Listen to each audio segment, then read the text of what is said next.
You're listening to Soap Dirt, the latest in television entertainment news. Hey, YNR fans, I've got your 2-week spoilers for November 11th through the 22nd. Jack is going to be facing some fury. Billy is going to be jobless. And there is, it looks like, an Elena shocker. It's Belinda from Soap Dirt. And we've got so much to talk about. Please reach down, click that subscribe button if you have not. Let's start with the action coming on Monday, November 11th. Christine and Daniel sit down and they talk about the funeral, and Cricket acknowledges that maybe Phyllis is onto something because Sharon is acting very guilty, which Daniel finds interesting, but he is wondering what exactly would be the motive. And Cricket says, she thinks it is back to the whole Cassie thing.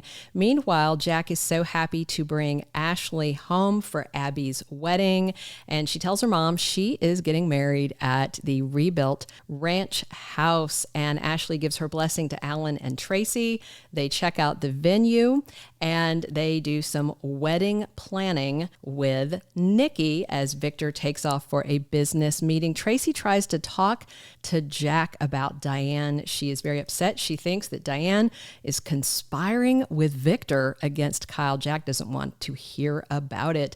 Meanwhile, Victor gets together with Jill and she lets him know that Billy and Lily have both reported back that he is trying to steal Chancellor. Victor, for his part, wants to preserve Kay Chancellor's legacy. He insults Billy. Jill insults Adam. And Jill says, no problem. I'll just put Lily back in charge. Victor lies and says Lily wants to go back to work with her family at Winters. And Victor wants to make a deal with Jill that will put Chancellor back in his hands. Phyllis corners Sharon with her plot. Basically, she wants to send her into a panic and is again saying, I know you killed Heather.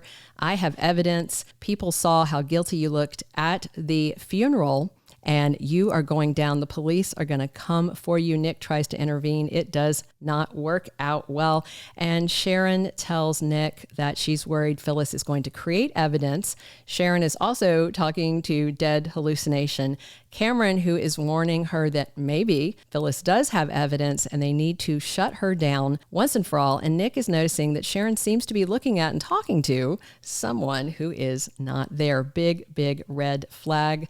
Phyllis later talks to Lauren and tells her she is very sure that Sharon killed Heather and framed Daniel, and says that she has been hating on Daniel since Cassie died and the Faith and Lucy accident pushed Sharon over the edge. She tells her that she was attacking Heather and Lucy and Daniel and was in a bipolar spiral. She was the last person to see Heather alive and that she has framed Daniel. Now, we've had some debate here in the comments, and I was reiterating, Phyllis says Sharon pushed her down the stairs and left her for dead. If you were watching back then, Phyllis and Sharon were tugging back and forth over a phone. Phyllis fell down the stairs and Sharon did leave her and she crept away. So that's Phyllis's hot take on it, was that Sharon pushed her down the stairs. Not my hot take. And Nick again tries to intervene and tells Phyllis, stop it. She won't. Sharon, in her infinite wisdom with Camryn in her ear, decides she has to see what this possible evidence is that Phyllis has. She sneaks upstairs to her room at the GCAC, steals one of those little swipey cards from the maid's card, and creeps into Phyllis's room.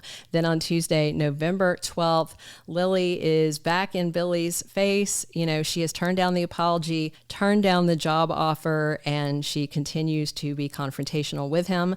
He's trying to play nice because of Jill's ultimatum. He doesn't know that Lily is operating under a similar ultimatum. Victor and Jill settle some unfinished business. Looks like they are indeed cutting a deal. And Phyllis has another trap set for Sharon Newman. We'll see. Obviously, no good is waiting in that hotel room at the GCAC. Wednesday, November 13th, Victor and Nikki are christening their new home by inviting friends and family for the wedding. So the Devon and Abby wedding begins on Wednesday, November 13th, which coincides with YNR's 13,000th milestone episode. Anna and Harmony Hamilton are there to support Devon. And we've got Nate as best man with Audra as his +1. Other guests, Nick is their stag, Summer is stag, Mariah and Tessa are there together. Little Dominic is the ring bearer. Of course, Victor and Nikki are there. Ashley is stag. Tracy's with Alan. Jill and Billy are there flying solo. Lily is solo too, and so is Jack, although his wife will show up and he pretends to hate to see her there. Esther Valentine is on hand as well. Victoria is there with Cole. Claire is there as Kyle's +1. Adam told Abby that he would be there, but he was not shown in the PR pics or the behind the scenes video, so doesn't look like he's there. Same for Sally, who designed the dress the bride's in, but she is not in the BTS video or the PR pics. There is a shocking turn of events. Diane Jenkins shows up and starts something with Kyle, looks like, at the reception. Thursday, November 14th, Summer gets a shocking phone call that could pull her away from the events, probably something to do with her mom. Sharon gets a rude awakening. Phyllis is definitely onto her and looks like she has set her up in a huge way. Jill stands her ground in a showdown with Billy at the reception. Looks like he is about to be jobless and pretty angry. Nick makes a shocking discovery. Got to be about this Phyllis, Sharon, Heather drama. Friday, November 15th, Victor is pleased to add something impressive to his empire. Sounds like Chancellor. Jack and Diane are busted. These two are indeed co-conspirators, and Kyle is going to be so butthurt that his parents have pulled the wool over his eyes, but they were trying to shake some sense into him. Sharon is backed into a corner by the end of the week.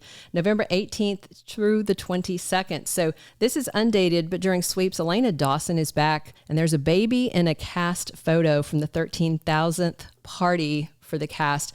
Vale Bloom is in this photo also. Don't get excited. She is dead. And I know people come back from the soaps dead, but Y&R doesn't do that a whole lot. I'm going to show you the whole photo and then a zoomed in photo with Sean Dominic holding the little kiddo. And for those saying that I photoshopped it to add the kid, come on. I zoomed in so you could see it better. And then I used my sharpen tool on my photo editor, which makes it a little wonky. This is not a deep fake. That kid's real. You can see it all over the internet. And no, that is not Adam and Sally's baby Ava. She is dead. Elena's not a baby stealer. Please forget what you read on that website that gaslights fans with clickbait fake spoilers. Sharon has fallen into Phyllis's trap the following week, and that means charges against Daniel should be dropped soon. Without Christine having to make her case in court, Sharon's going to need a lawyer to get her an insanity plea and some quality time at Fairview Psychiatric and some new medication.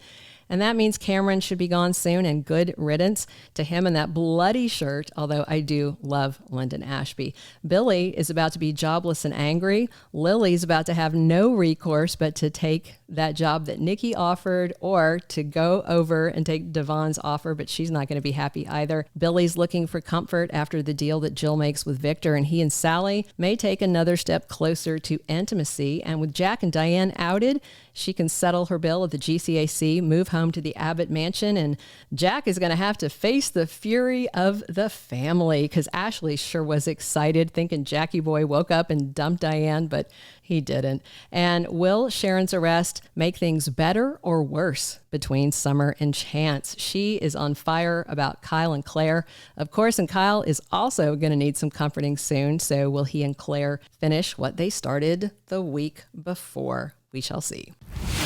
Thank you for being a loyal listener. Follow us wherever you get your podcast, because you don't want to miss the next episode.